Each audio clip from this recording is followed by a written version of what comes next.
ओम श्री परमात्मने नमः। ओम श्री परमात्मने नमः। श्रीमद्भगवद्गीता श्रीमद्भगवद्गीता अथ द्वादशोऽध्यायः। अथ द्वादशोऽध्यायः। अर्जुन उवाच अर्जुन उवाच एवं सततयुक्ताये एवं सततयुक्ताये भक्तास्त्वां पर्युपासते भक्तास्त्वां पर्युपासते ये चाप्यक्षरमव्यक्तम् ये चाप्यक्षरमव्यक्तम् तेषां के योगवित्तमाः। तेषां के योगवित्तमाः। श्रीभगवानुवाच श्रीभगवानुवाच मय्यावेश्य मनो ये मां मय्यावेश्य मनो ये मां नित्ययुक्ता उपासते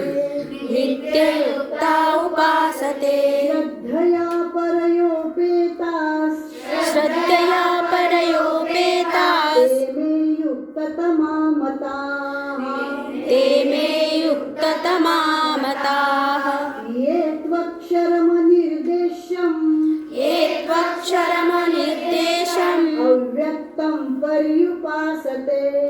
अव्यक्तं पर्युपासते सर्वत्र गमचिन्त्यं च सर्वत्र गमचिन्त्यं च कूटस्थमचलं ध्रुवम् कूटस्थमचलं ध्रुवम् संयम्येन्द्रियग्रामम् सर्वत्र समबुद्धयः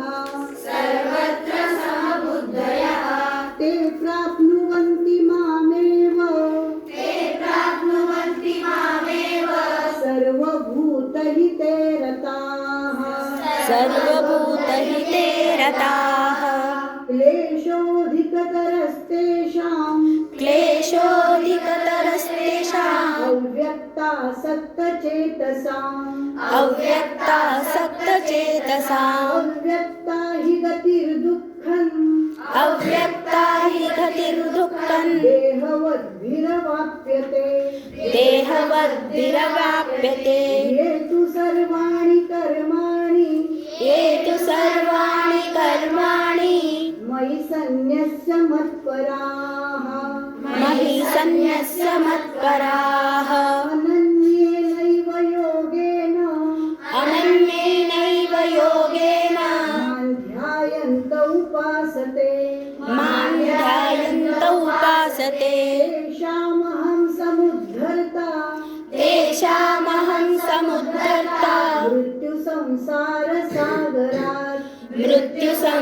मृत्युसंसारसागरात् भवामि न चिरात् पार्थ भवामि न चिरात् पार्थ मय्यावेशितचेतसाम्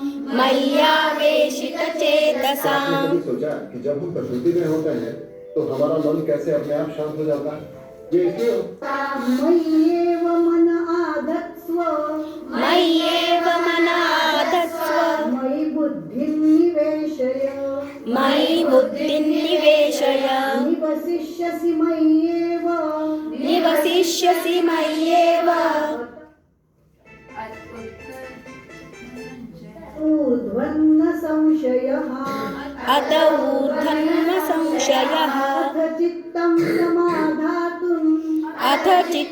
समाधातुं न शक्नोषि मयि स्थिरम् न शक्नोषि मयि स्थिरम् अभ्यासयोगेन ततो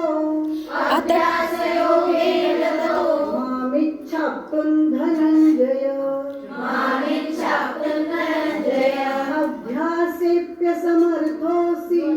अभ्यासेऽप्यसमर्थोऽसि मत्कर्म परमो भव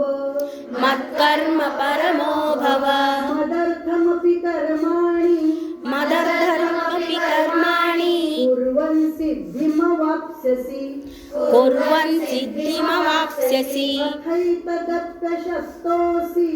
अथैतदप्यशक्तोऽसि कर्तुं मद्योगमाश्रितः मद्योगमाश्रितः सर्वकर्मफलत्यागम्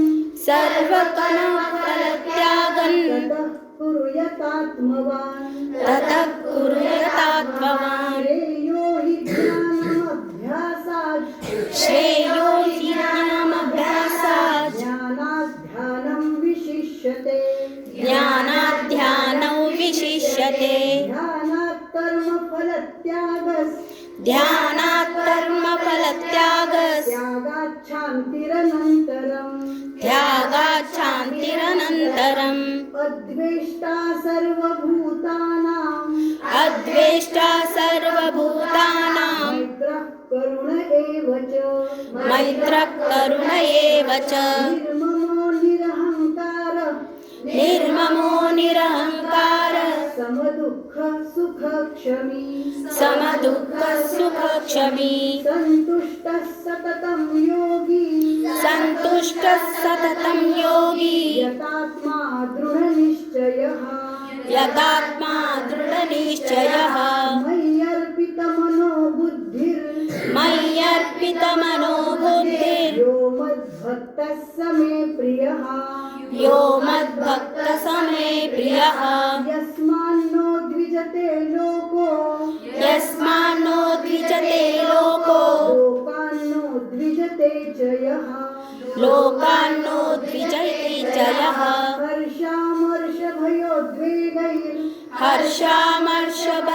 हर्षामर्षभयोद्वेगैर्मुक्तो यः स च मे प्रियः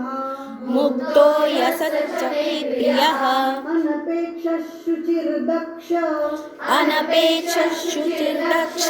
उदासीनो गतव्यथः उदासीनो गतव्यतः सर्वारम्भ परित्यागी सर्वारम्भ परित्यागी यो मद्भक्तः स मे प्रियः यो मद्भक्तः स मे प्रियः यो न हृष्यति न द्वेष्टि न शोचति न काङ्क्षति शुभाशुभ परित्यागी शुभाशुभ परित्यागी भक्तिमान्यः स मे प्रियः भक्तिमान्यः स मे प्रियः समशत्रौ च मित्रे च समशत्रौ च मित्रे च तथा मानापमानयोः तथा मानपमानयोः शीतोष्णसुखदुःखेषु शीतोष्णसुखदुःखेषु समस्सङ्गविवर्जितः समस्सङ्गविवर्जितः तुल्यनिन्दास्तुतिर्मौनी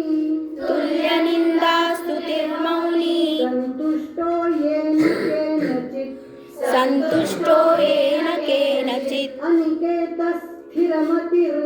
अनिकेतस्थिरमतिर् भक्तिमान् मे प्रियो नरः भक्तिमान् मे प्रियो नरः ये तु धर्म्यामृतमिदम् ये तु धर्मामृतमिदं यथोक्तं पर्युपासते यथोक्तं पर्युपासते श्रद्धाना श्रद्धानामत्परमा भक्तास्तेतीव मे प्रियाः भक्तास्तेतीव मे प्रियाः ॐ तत्सदिति ॐ तत्सदिति श्रीमद्भगवद्गीतासूपनिषत्सु श्रीमद्भगवद्गीतासूपनिषत्सु ब्रह्मविद्यायां योगशास्त्रे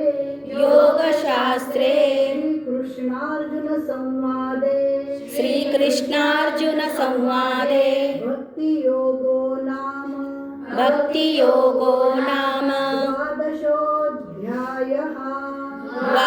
द्वादशोऽध्यायः